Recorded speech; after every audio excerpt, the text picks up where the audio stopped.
저는 정말 흥미로운 주제를 가지고 여러분을 찾아왔습니다. 바로 거부적 회피형 애착 스타일에 대한 이야기입니다. 이 애착 유형의 정의부터 시작해서 그들이 생각하는 건강하고 친밀한 관계는 어떤 모습인지 깊이 파고들어 볼 것입니다. 제가 이 주제에 대해 이야기하게 되어 특별히 더 기쁜 이유는 지난 수년간 수많은 사람들을 상담하면서 개인적인 차원을 넘어 각 애착 스타일과 관계, 그리고 그들이 가진 근원적인 욕구 사이에서 공통적으로 나타나는 핵심적인 패턴들을 발견했기 때문입니다. 오늘 제가 여러분과 나눌 이야기는 매우 일관성 있는 패턴에 관한 것입니다. 물론 제가 말씀드릴 정보에 아주 작은 예외는 존재할 수 있겠지만 거부적 회피형이 관계 속에서 안정감과 연결감을 느끼기 위해 필요로 하는 것들에 대한 이 내용은 제 경험상 95% 이상의 경우에 정확하게 들어맞는다고 자신 있게 말씀드릴 수 있습니다. 우리 인간이 이토록 다른 애착 스타일을 가질 수 있다는 사실, 그리고 때로는 평생을 함께하면서도 서로를 오해할 수 있다는 점은 참으로 흥미롭지 않나요? 저는 30년, 40년을 함께한 부부나 연인들이 상대방이 자신을 사랑하지 않는다고 느끼는 경우를 많이 보아왔습니다. 그 이유는 단지 상대방이 내가 관계란 이래야 한다고 생각하는 방식대로 행동하지 않기 때문입니다. 혹은 상대방이 나를 지지해주지 않는다고 느끼기도 하죠. 우리는 끊임없이 타인을 우리 자신의 인식 필터, 즉 세상은 이래야 한다는 자신만의 상자 안에 끼워 맞추려고 애씁니다. 이는 소통하고 상호작용하고 그리고 무엇보다 깊이 연결되는 데 있어 엄청난 한계를 만들어냅니다. 하지만 우리가 서로의 관계 속 욕구를 이해하고 나아가 우리 자신의 욕구가 무엇인지에 대해 조금 더 명확하게 자각하게 된다면 우리는 비로소 적절하게 타협하고 진정으로 소통할 수 있게 됩니다. 이러한 자기 인식이나 파트너의 욕구에 대한 이해가 없다면 서로를 이해하고 경청하고 결과적으로 연결될 수 있는 우리의 능력은 극도로 제한됩니다. 그리고 바로 이 지점에서 오해와 원망이 싹트기 시작하는 것이죠. 자, 그럼 거부적 회피형의 내면으로 더 깊이 들어가 보겠습니다. 첫째, 거부적 회피형은 지지받고 있다고 느끼고 싶어 합니다. 여기서 중요한 점은 그들에게 지지란 대부분의 경우 이해받고 있다는 느낌과 동의어라는 것입니다. 그들의 감정이 의심받지 않고 그대로 수용될 때, 그들의 욕구가 존중받을 때 그들은 지지받는다고 느낍니다. 예를 들어 그들이 갑자기 혼자 산책을 하고 싶어 할 때, 몇 시간 동안 휴대폰을 꺼두고 잠시 사라지고 싶어 할 때 그러한 행동에 어떤 처벌이나 부정적인 결과가 뒤따르지 않는 것을 의미합니다. 당신이 무엇을 필요로 하든 나는 당신을 보고 있고 당신의 말을 듣고 있어. 나는 당신의 개인적인 필요를 존중해라는 메시지를 느끼고 싶어 하는 것이죠. 즉, 그들이 지지받는다고 느끼는 감정의 핵심에는 자신의 자율성이 존중받고 있다는 믿음이 깔려 있습니다. 이것은 정말로 중요한 부분입니다. 제가 거부적 회피형 내담자에게 언제 가장 사랑받는다고 느끼나요? 라고 물어보면 거의 항상 첫 번째로 나오는 대답이 바로 지지받을 때입니다. 이 지지라는 개념은 여러 가지로 표현될 수 있습니다. 단순히 그들의 독립적인 시간을 존중해주는 것을 넘어 당신이 그들을 위해 집안일을 돕거나 그들의 스케줄을 챙겨주거나 그들의 인생 계획과 다음 단계에 대해 진심으로 관심을 갖고 물어봐주는 것 또한 포함됩니다. 요즘 진행하는 프로젝트는 어때요? 다음 목표를 위해 내가 도와줄 건 없을까요? 와 같은 질문들은 그들에게 당신이 자신의 삶에 동참하고 있으며 자신을 지지하고 있다는 강력한 신호가 됩니다. 하지만 여기서 조심해야 할 점이 있습니다. 조언이나 제안을 할 때 그것이 비판적으로 들리지 않도록 주의해야 합니다. 비판적인 뉘앙스는 그들을 정반대 방향으로 밀어낼 수 있기 때문입니다. 핵심은 당신이 그들의 삶에 나타나 관심을 표현하고 그들의 필요를 이해하며 그들을 위한 공간을 기꺼이 내어준다는 것을 보여주는 것입니다. 특히 그들의 자율성을 존중하는 방식으로 말이죠. 둘째, 거부적 회피형은 일관성을 매우 중요하게 생각합니다. 그들은 관계에서 행간을 읽어야 하거나 숨은 의도를 파악해야 하는 상황을 극도로 힘들어합니다. 왜냐하면 그런 상황은 그들에게 너무나 불확실하고 예측 불가능하게 느껴지기 때문입니다. 그들이 세상을 바라보는 기본적인 관점, 즉 그들의 자연스러운 인식 필터는 모든 사람은 각자 자신의 욕구에 대해 책임이 있다는 것입니다. 나는 내 욕구에 책임이 있고 당신은 당신의 욕구에 책임이 있다는 생각이죠. 그런데 만약 당신이 거부적 회피형 파트너에게 무언가를 원하면서 그것을 명확하게 말하지 않고 당연히 알아줄 것이라고 기대한다고 상상해 보십시오. 그리고 그들이 알아채지 못했을 때 화를 내고 실망하고 그들을 비난한다면 어떻게 될까요? 그들은 당신이 정확히 무엇 때문에 화가 났는지 이해하지 못해 혼란스러워할 것입니다. 이러한 상황은 그들에게 깊은 좌절감을 안겨줍니다. 관계 속에서 더 큰 혼란을 느끼게 만들고 결국에는 마음의 문을 닫고 철수하게 만드는 주요 원인이 됩니다. 반대로 당신이 자신의 필요를 명확하고 구체적으로 그리고 일관되게 표현할 때 그들은 훌륭한 파트너가 될 수 있습니다. 여기서 일관되게라는 말은 한 번만 말하는 것을 의미하는 것이 아닙니다. 시간이 지나면서 꾸준히 당신이 무엇을 필요로 하는지 구체적으로 알려주는 것을 의미합니다. 거부적 회피형은 본래 마음이 여리고 친절한 영혼을 가진 경우가 많기 때문에 이러한 직접적인 소통 방식에 매우 긍정적으로 반응하는 경향이 있습니다. 그들은 이것을 건강한 유대감의 표시로 여깁니다. 당신이 필요한 것을 나에게 말하는 것은 당연한 일이야. 그게 실용적이고 말이 되지. 왜 나에게 행간을 읽으라고 기대하고 내가 그렇게 하지 못했을 때 벌을 주거나 화를 내는 거지? 그건 전혀 이치에 맞지 않아. 라며 오히려 상대방의 모호한 태도에 대해 상당한 답답함을 느낍니다. 이것은 제가 거의 예외 없이 발견하는 패턴입니다. 그들은 상대방이 왜 그냥 솔직하게 말하지 않는지 진심으로 이해하지 못합니다. 이러한 사고방식의 뿌리에는 어린 시절의 경험이 있습니다. 그들은 부모나 양육자로부터 충분한 정서적 또는 물리적 보살핌을 받지 못했습니다. 그래서 그들은 스스로 생존하고 모든 것을 혼자서 해결해야 한다고 느꼈습니다. 이 애착 스타일은 아주 깊은 수준에서 타인에게 의지할 수 없다고 가정합니다. 이것이 그들의 기본 설정값입니다. 그런데 그런 그들에게 타인이 의지해오기 시작하면, 즉, 나는 나 자신에게만 의지할 수 있는데 다른 사람까지 내가 챙겨야 한다는 상황이 되면 그들은 엄청난 두려움과 압박감을 느끼게 됩니다. 이것이 그들이 종종 관계에서 뒤로 물러서는 이유 중 하나입니다. 따라서 이러한 배경을 이해하고 명확하고 구체적으로 소통하며 나도 당신의 필요를 채워줄게요. 우리는 서로에게 의지할 수 있어요라는 메시지를 지속적으로 강화시켜주는 것이 매우 중요합니다. 왜냐하면 그들의 자연스러운 운영체제는 세상은 각자 도생이라고 설정되어 있기 때문입니다. 여기에 나는 이미 나 자신을 챙기기도 벅찬데 당신까지 나에게 당신을 돌봐달라고 하네 라는 압박이 더해지면 그들은 대부분의 경우 압도당하는 느낌을 받게 됩니다. 이러한 것들은 모두 잠재의식적인 패턴이기 때문에 거부적 회피형 당사자가 이를 명확하게 인식하고 말로 표현하지는 못할 수도 있습니다. 하지만 만약 당신이 그들의 감정을 깊이 들여다보고 질문을 던진다면 이러한 패턴이 거의 항상 존재한다는 것을 발견하게 될 것입니다. 셋째, 거부적 회피형은 무조건적으로 수용받고 싶다는 강렬한 욕구를 가지고 있습니다. 그들은 자신의 있는 모습 그대로가 받아들여지기를 원합니다. 다른 어떤 애착 스타일보다도 거부적 회피형은 비판받거나 수치심을 느끼거나 거절당했을 때 극심한 상처를 받습니다. 그들에게는 이것이 너무나 고통스러운 경험입니다. 그 이유는 그들의 어린 시절과 깊은 관련이 있습니다. 이 애착 스타일이 형성되는 과정에서 그들은 어린 시절 정신적으로든 정서적으로든 신체적으로든 어떤 형태로든 자신의 필요가 방치되는 경험을 했습니다. 어린아이는 왜 이런 일이 일어나는지, 왜 내가 방치되고 있는지 그 이유를 이성적으로 이해할 수 없습니다.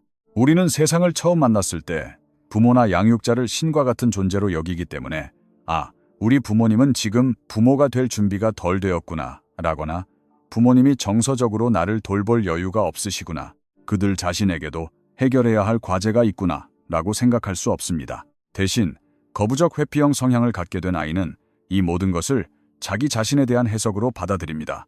나에게 무언가 문제가 있나 봐. 이건 내 잘못이야. 나는 결함이 있는 존재야. 거부적 회피형은 거의 예외 없이 결함이라는 핵심 스키마, 인지적 틀을 가지고 있습니다.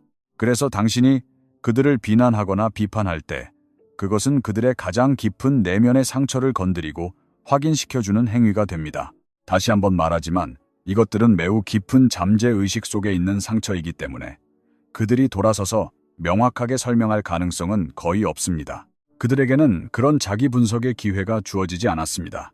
그래서 그들은 비판을 듣는 순간 그 고통이 너무 커서 그냥 마음의 문을 완전히 닫아버립니다. 그리고 다시는 당신 앞에서 취약한 모습을 보이고 싶어 하지 않게 되죠. 특히 그 비판이 충분한 긍정적 지지와 균형을 이루지 못할 때 상황은 더욱 악화됩니다. 거부적 회피형 파트너에게 주는 긍정적인 인정과 지지가 비판보다 훨씬 많을 때 그들은 비판을 조금 더 잘 견뎌낼 수 있습니다. 하지만 인정과 지지가 부족한 상태에서 비판까지 더해지면 그들은 그 무게를 감당하지 못합니다. 그리고 바로 이 지점에서 거부적 회피형이 관계에서 서서히 발을 빼기 시작하는 모습을 종종 볼 수 있습니다. 지금까지의 내용을 정리해 보겠습니다. 정보가 많았죠? 거부적 회피형은 상대방이 예측 가능하고 안전하다고 느낄 때 연결감을 느낍니다. 이는 매우 중요한 부분입니다. 왜냐하면 예측 가능성과 안전함은 그들이 어린 시절에 너무나도 결핍되었던 채워지지 않은 욕구였기 때문입니다. 당신이 이 세상에 태어났는데 당신을 돌봐줘야 할 사람들을 진정으로 의지할 수 없다고 느낀다고 상상해 보십시오. 당신은 안전하지 않고 예측 불가능한 세상에 들어선 것입니다. 그렇기 때문에 누군가에게 마음을 열고 연결된다는 것은 그 자체로 매우 두려운 일입니다. 그들의 뇌리에는 가장 초기의 관계에 대한 기억이 어떤 형태의 강렬한 고통과 함께 저장되어 있기 때문입니다. 따라서 그들은 당신이 예측 가능한 사람, 안전한 사람, 의지할 수 있는 사람이라는 것을 느끼고 싶어 합니다.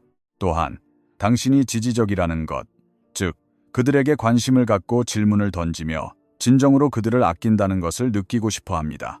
이것은 사실상 그들의 채워지지 않은 어린 시절의 욕구를 당신이 채워주는 것과 같습니다.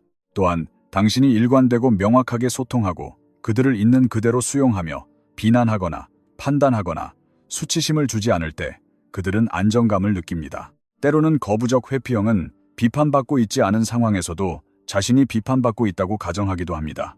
예를 들어 한 파트너가 왜 늦었어요? 무슨 일 있었어요? 라고 물었다고 칩시다. 아마도 당신은 정말로 무슨 일이 있었는지, 차가 막혔는지, 어디에 있었는지 궁금해서 대화를 시작했을 뿐일 수 있습니다. 하지만 대부분의 경우 거부적 회피형은 이러한 질문을 자신에 대한 비판과 공격으로 받아들이는 경향이 있습니다. 왜냐하면 그들은 취약함이나 친밀함에 대해 긍정적인 연상 기억이 거의 없기 때문입니다. 그들은 보통 거절당하거나 어떤 식으로든 공격받았다고 느꼈습니다. 설령 그것이 부모나 양육자의 정서적 부재로 인해 스스로 나는 결함이 있다고 내린 해석의 결과일지라도 말입니다. 그들은 어떤 형태로든 공격받았다고 느꼈기 때문에 어떤 공격이나 비판에도 면역력이 매우 낮습니다. 그리고 그들은 인정받고 확인받고 싶어 합니다. 때때로 거부적 회피형은 받기만 하는 사람, 타크이라는 나쁜 평판을 얻기도 합니다. 그들이 항상 무언가를 받기만 하고 다른 사람을 이용하려 한다는 오해를 받죠. 하지만 실제로 일어나는 일은 그런 것이 아닙니다. 그들은 자신의 자원을 비축하고 있는 것에 가깝습니다. 왜냐하면 그들은 다시 한번 나는 나를 위해 살고 다른 모든 사람도 자신을 위해 산다는 정서적 기반의 관점에서 세상을 보기 때문입니다. 그래서 그들은 다른 애착 스타일에 비해 평균적으로 더 생존 모드에 있는 경우가 많습니다. 이는 생리적인 수준에서 그들의 신경계가 일반적인 규칙으로서 조금 더 많은 두려움을 가지고 프로그래밍 되었기 때문입니다. 그래서 그들은 본성적으로 덜 베푸는 경향이 있습니다. 생존 모드에 더 가깝기 때문이죠. 그리고 그들은 사랑을 받을 때 그것이 마치 자신들의 채워지지 않은 욕구의 총집합체인 것처럼 받아들입니다. 당신이 지지해주고 그들을 위해 무언가를 더 해주거나 돌봐줄 때 그들은 와, 이게 바로 사랑이라는 거구나 라고 생각합니다. 그래서 그들은 거의 모든 것을 빨아들이듯이 받아들이고 그것을 가지고 무엇을 해야 할지 잘 모릅니다. 그리고 내가 이것에 대한 반응으로 무언가를 주어야 한다. 에너지의 교환이 있어야 한다는 연결고리를 아직 만들지 못했습니다. 왜냐하면 이것들은 그들이 어린 시절에 보고 배우지 못한 도구들이기 때문입니다. 그래서 종종 거부적 회피형은 받기만 하고 이기적이라는 나쁜 평판을 얻게 됩니다. 우리는 그들과 이러한 대화를 나누고 그들이 자신을 이해하도록 돕고 당신의 필요를 매우 명확하고 구체적으로 표현해야 합니다. 그러면 시간이 지남에 따라 이들은 정말 훌륭한 파트너가 될 수 있습니다. 하지만 당신은 본질적으로 그들에게 당신의 필요를 충족시키는 방법을 가르쳐야 하고 또한 타인에게 의지하고 베푸는 것이 안전하다는 것을 가르쳐야 합니다. 그것이 당신의 자원이 고갈되고 모든 사람이 당신을 어떤 식으로든 버릴 것이라는 의미가 아니라는 것을요. 때로는 거부적 회피형은 성적인 관계를 통해 자신을 더 쉽게 표현하기도 합니다. 그들은 성관계를 더 자주 가짐으로써 더 편안함을 느끼기도 하는데 그 이유는 그곳에는 상대적으로 부담이 덜하기 때문입니다. 아주 어린 유년기에는 대부분 성관계를 갖지 않았기 때문에 성관계 주변에는 저장된 부정적인 정서적 연상 기억이 많지 않습니다. 하지만 모든 인간은 애착, 친밀감, 연결을 갈망하도록 타고났습니다. 그래서 때로는 성관계가 그들이 실제로 연결되고 자신을 표현할 수 있는 더 안전한 장소가 되기도 합니다. 반면에 친절한 말, 긍정적인 격려, 취약함, 감정 공유, 자신의 자원과 에너지, 조언을 나누는 행위들은 그들이 어린 시절에 받지 못했던 것들이고 종종 이러한 것들이 필요했을 때 오히려 부정적인 연상 기억을 형성하기도 했습니다. 따라서 거부적 회피형은 하룻밤의 관계를 즐기거나 단기적인 연결을 추구하는 사람일 수도 있지만 저는 이 경우가 95%의 패턴에 해당하지는 않는다고 말하고 싶습니다. 어떤 경우에는 성적인 관계 역시 다른 형태의 연결과 마찬가지로 여기기 때문에 오히려 성적으로 나아가는데 매우 신중하고 느린 경우도 있습니다. 이 부분은 양쪽으로 갈릴 수 있습니다. 하지만 제가 앞서 언급한 다른 모든 핵심 사항들은 95% 이상의 경우에서 발견될 것입니다. 다시 한번 핵심 사항들을 빠르게 검토해 보겠습니다.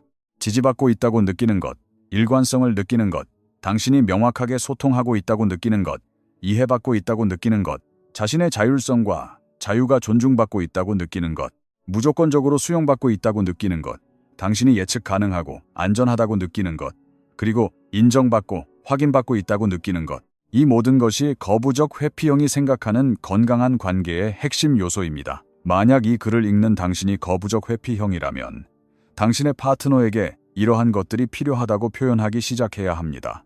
만약 당신의 파트너가 거부적 회피형이라면 당신의 필요를 명확하게 표현하면서도 그들의 필요를 위한 공간을 만들어주고 서로 타협점을 찾기 위해 노력해야 합니다. 어떻게 하면 서로를 더 깊이 이해하고 긍정적인 변화를 만들어낼 수 있을지에 대한 대화를 시작해야 합니다. 여기서 잠시 저는 특별히 일본의 시청자 및 청취자분들을 위해 이 주제를 다른 각도에서 조명해보고자 합니다. 한국과 일본은 지리적으로 가깝지만 사회 문화적으로 독특한 맥락을 가지고 있기에 거부적 회피형 애착 스타일이 발현되고 해석되는 방식에 미묘하지만 중요한 차이가 있을 수 있습니다. 일본 문화의 핵심 가치 중 하나는 와허, 즉 조화입니다. 개인의 의견을 직접적으로 드러내기보다는 집단의 평화와 안정을 우선시하는 경향이 강합니다. 이와 함께 혼내 번인, 본심과 타테마의 젠첸, 표면적인 입장라는 개념이 존재합니다. 자신의 진짜 속마음은 감추고 사회적 상황에 맞는 예의 바른 태도를 보이는 것이 미덕으로 여겨지기도 합니다. 이러한 문화적 배경 속에서 거부적 회피형의 특징은 어떻게 보일까요? 표면적으로 거부적 회피형의 행동은 일본 사회에서 긍정적으로 비춰질 수도 있습니다. 그들은 갈등을 피하고 감정적인 요구를 잘하지 않으며 독립적으로 보입니다. 이는 마치 와를 존중하고 타인에게 폐를 끼치지 않으려는 성숙한 태도처럼 보일 수 있습니다. 그들의 침묵과 거리두기는 타테마에의 일부로 겉으로는 평온을 유지하는 모습으로 해석될 수 있습니다. 하지만 바로 여기에 큰 함정이 있습니다. 거부적 회피형의 거리두기는 조화를 위한 의식적인 선택이나 배려가 아닙니다. 그것은 친밀함에 대한 깊은 두려움에서 비롯된 방어 기제입니다. 그들은 타인에게 폐를 끼치고 싶지 않아서가 아니라 타인과 가까워졌을 때 자신이 거절당하거나 상처받을 것이 두려워 거리를 두는 것입니다. 그들의 내면은 조화로운 평온이 아니라 연결되고 싶지만 그럴 수 없는 고통과 불안으로 가득 차 있습니다. 따라서 일본의 시청자분들께서 이 문제를 바라볼 때 파트너나 자기 자신의 회피적 성향을 단순히 내성적인 성격이나 일본적인 배려심으로 오해하지 않는 것이 매우 중요합니다. 만약 당신의 파트너가 감정 표현을 극도로 꺼리고 깊은 대화를 피하며 문제가 생겼을 때 대화 대신 잠수를 타는 경향이 있다면 그것은 와를 지키기 위한 행동이 아닐 가능성이 높습니다. 그것은 도움을 요청하는 무언의 신호일 수 있습니다. 또한 제가 앞서 강조했던 명확하고 직접적인 소통의 중요성은 일본 문화의 맥락에서는 다소 생소하고 심지어 무례하게 느껴질 수도 있습니다. 눈치콩기를 읽다를 통해 상대방의 의도를 파악하는 것이 중요한 사회에서 나는 지금 이것이 필요해라고 직접적으로 말하는 것은 큰 용기가 필요할 수 있습니다. 하지만 거부적 회피형과의 관계에서는 바로 이 어색한 직접성이 관계를 구하는 열쇠가 됩니다. 그들은 당신의 눈치를 읽을 정서적 여유가 없습니다. 오히려 당신의 모호한 태도와 침묵을 나에 대한 불만, 혹은 거절의 신호로 해석하고 더욱더 자신의 동굴 속으로 깊이 숨어버릴 것입니다.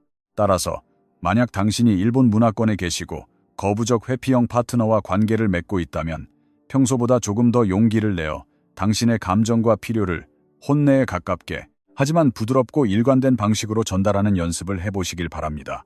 당신이 이렇게 해주면 나는 사랑받는다고 느껴요. 와 같은 나 전달법. 이 메시지를 사용하는 것이 좋은 시작이 될 수 있습니다. 이는 비난이 아니라 당신의 상태를 설명하는 것이기 때문에 상대방의 방어 기제를 덜 자극할 수 있습니다.